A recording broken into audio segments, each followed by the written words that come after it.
سر news conference کر رہے ہیں. اس کی جو بھاری ذمہ داری کی نوعیت ہے اس کا مجھے احساس ہے، کیونکہ پاکستان کے مسائل اور ان کا حل پاکستان کی معیشت کے ساتھ جڑا ہوا ہے. کروڑوں لوگوں کا روزگار پاکستان کی معیشت کے ساتھ جڑا ہوا ہے، اور اس معیشت کو ٹھیک کرنا پاکستان کی ترقی اور یہاں پہ کروڑوں لوگوں کی ترقی کے ساتھ جڑا ہوا ہے.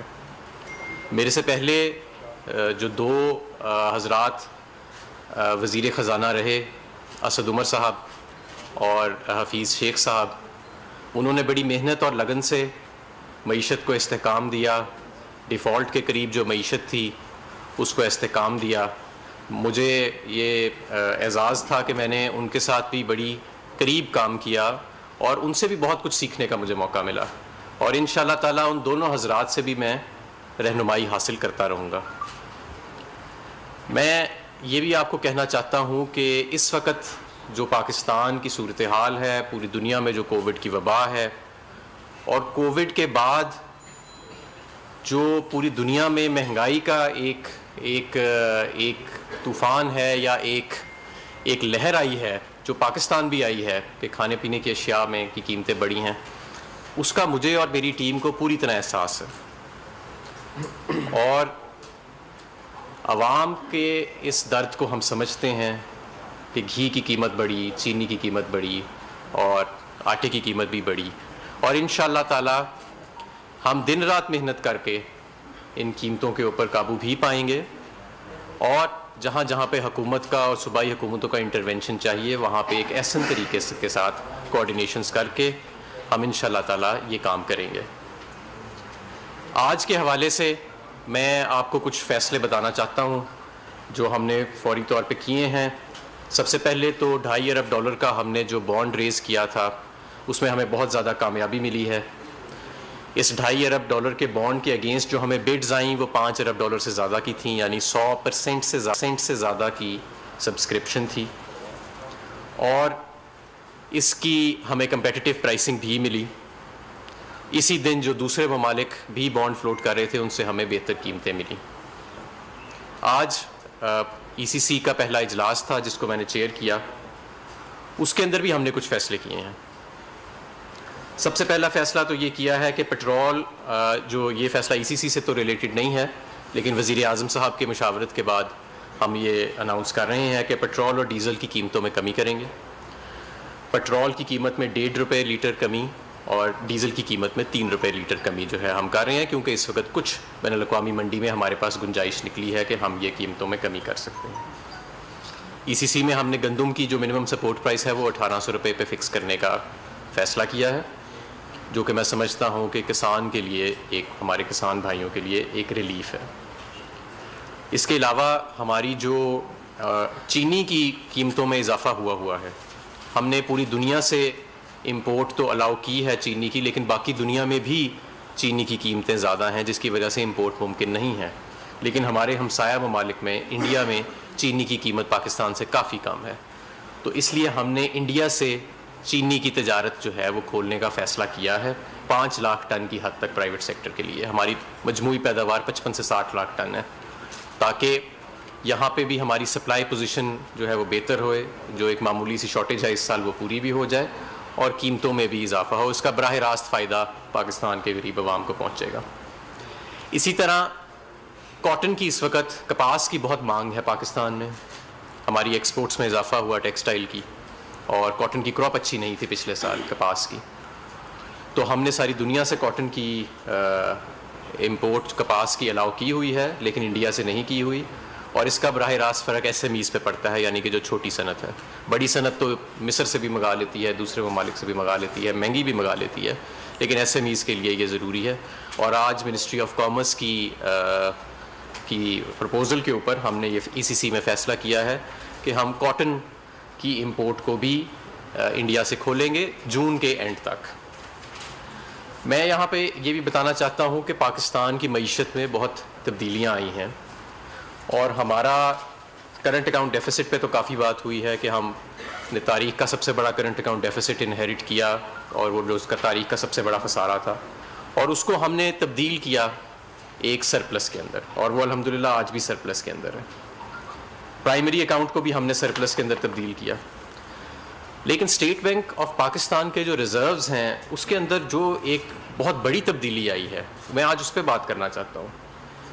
کہ جب ہم آئے تھے تو یہ 8-9 ارب ڈالر کے جو ریزروز تھے، جس میں سے اکثریت جو تھے وہ سواپس پہ یعنی لیے ہوئے پیسوں پہ مشتمل تھے. اور جب سے ہماری حکومت آئی ہے تو اس میں اگر سواپس کی کلیئرنس کو ڈالیں تو 9 ارب ڈالر کا اضافہ ہوا ہے. 9 ارب ڈالر کا، جس میں 6-7 ڈالر کے سواپس کلیئر کیے گئے اور باقی اس کی سطح کے اندر اضافہ ہوا ہے. اور یہ ایک بہت بڑی کامیابی ہے. ہماری جو آج کرنسی ہے وہ اپنے زور پہ خود کھڑی ہے، ہم اس کے اندر ڈالر نہیں جھونک رہے. اور ہم نے اسٹیٹ بینک کو بھی خود مختار کیا. ایسا نہیں ہے کہ اسٹیٹ بینک نے حکومت کے کہنے کے اوپر انٹرسٹ ریٹ کو نیچے کیا یا ڈالر جھونک دیے اور آدھے پاکستان کے فارن ایکسچینج ریزروز آدھے سے بھی زیادہ قرضے لے کے جھونک دیے کیونکہ کسی وقت کے وزیر خزانہ نے یہ سمجھا کہ یہ شاید ایک ساؤنڈ اکنامک پالیسی ہے. ایسی کوئی بات نہیں ہے. موونگ فارورڈ ہمیں یہ معلوم ہے کہ بہت ساری توقعات ہیں لوگوں کی اور ہمیں ذمہ داری کا بھی احساس ہے، اور جو اس وقت معیشت کے چیلنجز ہیں اس کا بھی احساس ہے. اور جو ہم ابھی تک گین کر چکے ہیں، یعنی کہ جو ہم اسٹیبلائزیشن اچیو کر چکے ہیں کرنٹ اکاؤنٹ کے اندر، فارن ایکسچینج ریزروز کے اندر، اپنی لارج اسکیل مینوفیکچرنگ میں جو ہم گروتھ رجسٹر کر چکے ہیں، ہم ان سب کو آگے انشاءاللہ تعالیٰ ایک بہتر طریقے سے لے کے چلیں گے. جو ہمارے اسٹرانگ پوائنٹس ہیں ان کو مزید انشاءاللہ تعالیٰ مستحکم کریں گے، اور جو چیلنجز ہیں خاص طور پہ قیمتوں کے حوالے سے اور جو دوسری چیزیں ہیں جو اس وقت معیشت کے چیلنجز ہیں ان کو ہم کریں گے. IMF کے ساتھ بھی ہماری بات چیت جو ہے وہ چل رہی ہے اور میں ان سے رابطے میں ہوں. $500 ملین کی جو فریش ٹرانچ ہے وہ بھی حکومت پاکستان کو ریسیو ہو چکی ہے الحمدللہ. اور اس کے علاوہ اب یہ $2.5 ارب جو ہے یہ بھی ہمارے ریزروز کے اندر ایک ہیلدی ایڈیشن جو ہے وہ کریں گے. اس کے ساتھ ساتھ میں یہ بھی کہنا چاہوں گا کہ جو میڈیا ہے آپ لوگوں کے ساتھ بھی رہنمائی اور آپ لوگوں کے ساتھ بھی مسلسل رابطہ رہے گا. اور جو عوام کے منتخب ہمارے نمائندے ہیں پارلیمنٹ میں جو بیٹھے ہیں ان سے بھی میں کوشش کروں گا کہ میرا براہ راست ہر ممکن رابطہ رہے، کیونکہ وہی ہمارا مین لنک ہیں عام عوام کے ساتھ. میں خود بھی لوگوں کو ووٹ لے کے آیا ہوں، براہ راست الیکٹ ہو کے آیا ہوں اور واپس لوگوں میں ہی جاؤں گا اور لوگوں کو ہی جواب دے دوں گا. تو یہ سلسلہ انشاءاللہ تعالیٰ جتنی بھی پالیسیز بنیں گی میں آپ کو یہ یقین دلاتا ہوں کہ کبھی کبھی سخت فیصلے بھی کرنے پڑتے ہیں حکومتوں کو، اور بڑے فیصلے کیے بغیر حکومتیں اور قومیں آگے جاتی بھی نہیں ہیں. ہر وقت جو ہے وہ ایک پاپولر فیصلہ کرنا بھی مشکل ہوتا ہے، لیکن اور کبھی کبھی درست فیصلہ جو ہے وہ سخت فیصلہ بھی ہوتا ہے. لیکن ہماری ہر پالیسی جو ہے انشاءاللہ تعالیٰ اس کی بنیاد جو ہے وہ پاکستان کی فلاح اور عام آدمی کی فلاح انشاءاللہ تعالیٰ ہوئے گی. اب میں اس مختصر سی بات کے بعد میں آپ کے سوالات لینا چاہوں گا. سر یہ بتائیے کہ پچھلے تقریباً 2 سال سے کشمیر کی جو صورتحال آپ کے سامنے ہے، اور پچھلے 2 سال میں آپ نے دیکھا کہ چین اپنا آٹا، ٹماٹر، پیاز اور آلو اور اس طرح کی اور جو سبزیاں ہیں اس کی وجہ سے پاکستانی عوام نے کافی سفر کیا. ہم نے ان ساری چیزوں کے اوپر تو ابھی تک کوئی فیصلہ نہیں کیا. چینی اور کاٹن کے اوپر بڑے بڑے فیصلے کر دیے، جبکہ ادھر سے کوئی جواب ہمارے پاس نہیں ہے. وہ ابھی تک اپنی صورتحال کے اوپر قائم ہے. تو ہم کیوں کنسیڈ کر رہے ہیں؟ اس کے پیچھے کیا ہے؟ دیکھیں، ہم نے اپنی عوام کی فلاح دیکھنی ہے اور اپنی صنعت کی فلاح دیکھنی ہے. ہم نے یہ دیکھنا ہے کہ پاکستان کا فائدہ کس چیز میں ہے، اور اگر پاکستان کا فائدہ تجارت میں ہے، اگر قیمتوں میں عام آدمی کی، غریب آدمی کی جیب پہ بوجھ کم ہوتا ہے کسی ملک کے ساتھ تجارت کر کے، تو اس میں کوئی حرج نہیں ہے. اور جہاں تک آپ نے دوسری اشیاء کی بات کی ہے، تو جب وقت آئے گا اور جو صورتحال جیسے ڈیولپ ہوئے گی تو تب وہ فیصلہ اس کے اوپر بھی نظر ثانی کر لیں گے. جو ابھی 2 ارجنٹ چیزیں ہمارے سامنے تھیں وہ اس کے اوپر ہم نے فی الحال فیصلہ کیا.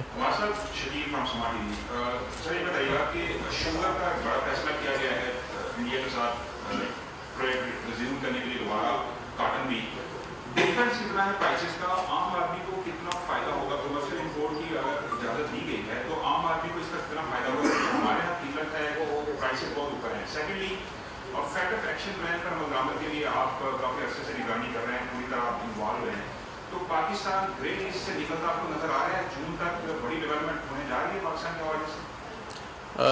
دیکھیں فیٹف کے حوالے سے ہم پوری کوشش کر رہے ہیں. ہمارا جو اس وقت کا موجودہ جو ایکشن پلان ہمیں ملا ہوا ہے اس میں 3 چیزیں رہ چکی ہیں, اور وہ 3 چیزیں ہمیں امید ہے کہ انشاءاللہ تعالی جون میں ہم مکمل کریں گے اور ہم اپنا کیس جا کے پلیڈ کریں گے. دوسری طرف ہمارا ڈیول ایکشن پلان ہے, دوسرا ایکشن پلان بھی چل رہا ہے, اور اس کو بھی ہم جتنا زیادہ مکمل ہو سکتا ہے وہ مکمل کرنے کی کوشش کر رہے ہیں, اور پوری محنت کے ساتھ انشاءاللہ تعالی ہم آگے جائیں گے. اس سے زیادہ میں فی الحال کچھ نہیں کہوں گا. جو دوسرا آپ کا سوال اگر آپ دوبارہ ایک دفعہ ریپیٹ کریں. چینی وہ تقریباً اس وقت جو ہمارا ایسٹیمیٹ ہے کہ 15 سے 20% کا فرق ہے انڈیا میں پاکستان سے چینی کی قیمت میں. جی تھینک یو. نمبر 1 جو اسٹیٹ بینک کا قانون ہے مل کرنے میں جو حکومت کرتی ہے اس کے اوپر آپ کی ایز اے فائنانس منسٹر کیا پوزیشن ہے؟ آپ کی ٹیکنل پوزیشن ہوتا ہے آپ بول دیتے ہیں position taken by minister finance ہے. Second which is again related to the State Bank, یہ جو اس کے اندر ریکمنڈیشن آئی ہیں آلدو کہ یہ اس کی آئی ایم ایف کی ایک شرط تو تھی اس کی قانون کے حوالے سے, تو ایک انفارمیشن یہ بھی ہے کہ یہ جو ہم نے فائنل ڈرافٹ بل کیبنٹ سے اپروو کروایا ہے یہ اس سے بھی بڑھ کر ہے جو ہم آئی ایم ایف نے ہم سے مانگا تھا. تو will you make the I M F technical mission report public? Number 1. Number 2, کیا آپ کو ایسی انکوائری کروانا چاہیں گے جہاں پہ یہ ساری چیزیں کلیئر ہو جائیں گی؟ جس طرح اکراس دا سیکشنز اس کے اوپر اپوزیشن آئی ہے, some thing wrong has happened. آپ اسٹیٹ بینک کی بات کر رہے ہیں. دیکھیں ہم نے تو جو اسٹیٹ بینک کی اٹانومی کا بل ہے وہ جو انٹرنیشنل بیسٹ پریکٹسز ہیں باقی تمام ممالک کا جو تجربہ ہے وہ سامنے رکھ کے کیا ہے, اور پارلیمنٹ ہی سوورن ہے اس ملک کے اندر, کوئی اور ادارہ سوورن نہیں ہے, اور ہم ایک اوپن مائنڈ کے ساتھ اس کو پارلیمنٹ میں لے کے جائیں گے, اور جو سجیشنز ملیں گی کہ اس کو مزید کیسے بہتر کیا جا سکتا ہے وہ ہم انکارپوریٹ کرنے کے لیے تیار ہیں, اس میں کوئی حرج نہیں ہے. لیکن جس طرح اس کو سنسنی دی گئی ہے وہ بھی بات درست نہیں ہے کہ جیسے کوئی سوورنٹی کنسیڈ کر دی گئی ہے. یا اگر آپ گہرائی میں جائیں اور پچھلا بل پڑھیں اور یہ والا بل پڑھیں, پچھلے بل میں بھی خاصی سوورنٹی اور آٹونومی سوورنٹی نہیں خاصی آٹونومی اور انڈیپینڈنس اسٹیٹ بینک کو دی گئی تھی. اسی کو کنسولیڈیٹ کیا گیا ہے, اسی کو مزید بہتر کیا گیا, لیکن ہم پورے کھلے دل اور دماغ کے ساتھ تمام اسٹیک ہولڈرز کی رائے لیں گے, اور ہر چیز میں بہتری کی گنجائش ہے. اگر اس میں بہتری آ سکتی ہے تو ہم بالکل لے کے آئیں گے, اور اگر ریویژن کرنی پڑے گی اس کے اندر کوئی تو ہم بالکل کریں گے. وہ ہم دیکھیں گے, ٹائم پہ دیکھیں گے. سر یورو بانڈس کے بعد سکوپ بانڈس بھی جاری کرنے کا فیصلہ کیا گیا ہے, اس کی کیا پوزیشن ہے اور یہ کب تک جاری کیا جائے؟ جی سکوپ بانڈس بھی ہم جاری کریں گے, لیکن اس کی ابھی فی الحال ہمارے پاس ڈیٹ نہیں ہے. ابھی ڈیٹ نہیں ہے فی الحال ہمارے پاس. سر سے پوچھنا یہ 2 سوالات. ایک تو آپ نے انفلیشن کی بات کی اور اس کو چیلنج کر رہے تھے, لیکن آپ کی جو انفلیشنری پریشر ہے وہ امپورٹڈ کموڈیٹیز کے اوپر ہے, تو اس کے لیے 2 حل ہیں, یا تو آپ وہ پاس آن کریں یا سبسڈی دیں. کیا حکومت اس کے بارے میں کوئی غور و فکر کر رہی ہے کہ آپ سبسڈی ٹارگیٹڈ سبسڈی کا کوئی نیا میکینزم لے کر آئیں؟ اور دوسرا سر ایک بڑا ہی امپورٹنٹ سوال وہ یہ ہے کہ ابھی جو فائنانس منسٹر کو ہٹانے کا فیصلہ ہوا, تو کیا یہ جو یورو بانڈ کا ریٹ ہے یہ زیادہ نہیں ہے, اور کیا پرائم منسٹر اگر 2 دن انتظار کر لیتے اور 2 دن کے بعد فیصلہ کرتے وہ زیادہ بہتر نہیں تھا, بجائے انٹرنیشنل انویسٹر کو ہم انسرٹینٹی کا میسج دیں؟ پہلا جو آپ کا سوال ہے ٹارگیٹڈ سبسڈیز کے اوپر, تو یہ بالکل آپ کی بات درست ہے کہ ہم تمام محکموں کے ساتھ کام کر رہے ہیں کہ سبسڈیز کو ٹارگیٹ کیا جائے. اس سے سبسڈی پہ رقم خرچ ہوتی ہے اس میں بھی بچت ہوئے گی, اور جو مستحق افراد ہیں ان تک شاید زیادہ رقم پہنچائی جا سکے. تو یہ بالکل ایک کام ہو رہا ہے, یہ بھی ایک بڑا کام ہے, آج تک پہلے شاید اس طرح پاکستان میں نہیں ہوا. اس سنجیدگی کے ساتھ اب ہم کر رہے ہیں اور انشاءاللہ تعالی جاری و سازی رکھیں گے. جہاں تک یورو بانڈز کی بات ہے, تو جو ہمیں پہلے ایسٹیمیٹس دیے گئے تھے سنڈیکیٹ کی طرف سے کہ آپ کو ریٹ ملے گا, ہمیں اس سے بہتر ریٹ ملا. اور نہ صرف یہ بلکہ جس رات کو میری نوٹیفیکیشن ہوئی تھی, تو جی جو جس رات کو میری نوٹیفیکیشن ہوئی تھی اسی رات کو جو میں نے 1 گھنٹے بعد ہی پہلا کام یہ کیا تھا کہ سنڈیکیٹ آف انٹرنیشنل بینکرز جو ہمارا مینیج کر رہے ہیں ان کے ساتھ میں نے ایک کانفرنس کال کی تھی 2 گھنٹے کی, اور دے ور ویری کمفرٹیبل کہ ٹرانزیشن مکمل ہو چکی ہے اور اسموتھ ہے اور جس کا کوئی میں سمجھتا ہوں کہ ایسا اثر نہیں آیا. یہ جو اسٹیٹ بینک کے یا بینکوں کے مارکیٹ سے ڈالر خریدنے یا دوسری کرنسی خریدنے پر جو بار لگی ہوئی ہے اس کا فائدہ تو ہوا ہے کہ روپیہ جو ہے اس کو زیادہ ہرٹ نہیں لینا پڑا, لیکن دوسری طرف اس کا فائدہ ہونا چاہیے تھا اگر روپے کی قیمت کم نہیں ہو رہی تو انفلیشن پہ جو دباؤ آ رہا ہے اس کو کم ہونا چاہیے تھا. تو یہ دوسرا جو کام ہے یہ کیوں نہیں ہوا؟ دیکھیں ایک تو یہ کہ یہ سڈنلی تو ہوتا نہیں ہے, اس کا ایک لیگ ہوتا ہے ڈی ویلیویشن کے افیکٹ کا. عموماً تصور کیا جاتا ہے کہ 2 ماہ کا لیگ ہوتا ہے کہ جب وہاں سے گڈز آرڈر ہوتی ہیں پہنچتی ہیں اور نئے سودوں کے اوپر, تو اس کو سسٹین کرنا پڑتا ہے تھوڑی دیر کے لیے. تو بہرحال یہ ایک فری مارکیٹ ہے جیسے میں نے آپ کو بتایا, اور یہ روپیہ جہاں پہ بھی سیٹل کرتا ہے اس میں اب حکومت جو ہے اس کی مداخلت کافی ہم کم کر چکے ہیں. میرا سوال یہ ہے کہ ابھی جو آپ نے کریک ڈاؤن شروع کیا ہے شوگر ملوں کے خلاف, اس کی وجہ سے شوگر مل کی جو سپلائی چین ہے وہ متاثر ہو رہی ہے. اب جب انڈیا سے چلی جائے گی تو کیا ڈسٹریبیوشن میکینزم کیا ہوگا اور کیسے جو اس وقت ملک میں چینی کی قلت ہے وہ کس حد تک بہتر ہو سکے گی؟ دیکھیں یہ اس کے 2 راستے ہیں. ایک تو یہ کہ ٹی سی پی اپنا ٹینڈر کرتا ہے, وہ سرکاری چینی آتی ہے, اور دوسرا راستہ ہے کمرشل امپورٹ کا کہ جو پرائیویٹ سیکٹر خود امپورٹ کرتا ہے اور وہ جو آپ کا باسکٹ ہے شوگر باسکٹ جو ٹوٹل کوانٹٹی اویلیبل ہے پاکستان میں اس میں ایڈ کرتا ہے. پچھلے سال بھی یہ ہم نے کیا تھا, تقریباً 1 لاکھ ٹن کے قریب حکومت نے امپورٹ کی تھی اور 1.5 لاکھ ٹن کے قریب پرائیویٹ سیکٹر نے پچھلے سال امپورٹ کی تھی. کوٹاز ہم نے 3 لاکھ ٹن کے لمٹ رکھی تھی لیکن 1.5 لاکھ ٹن امپورٹ ہوئی تھی. تو لیکن پچھلے سال انڈیا سے نہیں تھا کیونکہ قیمتیں جو تھیں وہ باقی دنیا میں کم تھیں پاکستان سے. اس مرتبہ جو ہے وہ باقی دنیا میں چینی کی قیمت جو ہے وہ پاکستان کی یا برابر ہے یا تھوڑی سی زیادہ ہے کسی ملک میں, لیکن ہندوستان میں کافی فرق ہے. سر آپ نے اکانومی کی بات کی ہے کہ ہماری اکانومی کرنٹ اکاؤنٹ ڈیفیسٹ باقی چیزیں بہت بہتر جا رہی ہے, لیکن اگر اے ڈی بی کی رپورٹ دیکھنے میں کافی ہوئی ہے وہ تو بالکل ایک ڈفرینٹ پکچر پیش کر رہی ہے, اور نہ صرف اس سال کا بلکہ اگلے سال کا بھی وہ کہہ رہی ہے کہ آپ کی گروتھ بڑی سلو رہے گی. سیکنڈلی سر آپ نے ایڈیشنل چارج لیا ہوا ہے, آپ یہ بتائیں کہ آپ کی مینیمم کیا اسپیس ہوگا جب آپ ایڈیشنل چارج پے کر رہے ہیں ادر دین کرنٹ ٹیکس کے لیے. سو یہ دوسرا سوال میرے آواز نہیں آئی. جو پہلا سوال ہے آپ کا regarding a D B report, دیکھیں جہاں تک گروتھ کی بات ہے تو ابھی ریسنٹلی ہم نے دیکھا کہ اسٹیٹ بینک آف پاکستان نے اپنا جو گروتھ فور کاسٹ ہے اس کو انہوں نے ریوائز کیا ہے اپورڈس, اور جو پہلے انیشیل فور کاسٹ تھا اسے تقریباً انہوں نے ڈبل قرار دیا ہے. اس کی وجہ یہ ہے کہ لارج اسکیل مینوفیکچرنگ جو ہے اس کے اندر ہمیں ہیلدی گروتھ جو ہے وہ نظر آئی ہے صنعت کے اندر. تو میں تو نہیں سمجھتا, میں سمجھتا ہوں کہ انشاءاللہ تعالیٰ اگر یہ ہم کووڈ کی صورتحال پہ جس طرح ہم نے لاسٹ ایئر ایک اچھے طریقے سے ڈیل کیا تھا انشاءاللہ تعالیٰ اس سال بھی کرتے ہیں تیسری لہر میں, تو ہم اگلے سال اس سے بھی زیادہ انشاءاللہ تعالیٰ گرو کریں گے جو ہمارا اس سال GDP کا گروتھ ریٹ ہے.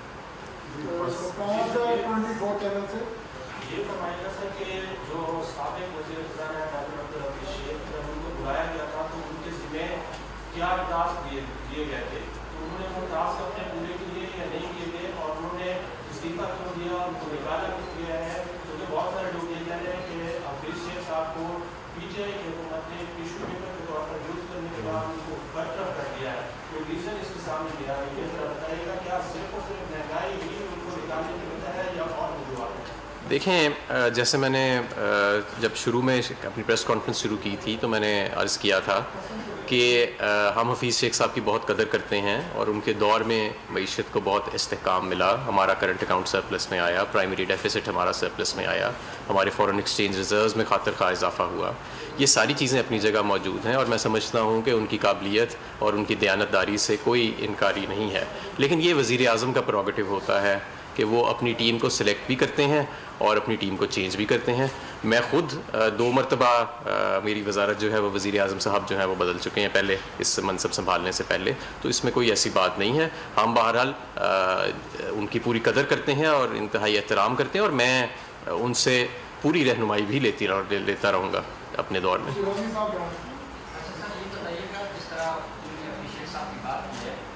تو آپ بینگ فائنانس منسٹر یہ سمجھتے ہیں کہ مہنگائی کے وہ رسپانسبل تھے اکیلے, کیونکہ اسی کے ساتھ ساتھ فیڈرل کیبنٹ اور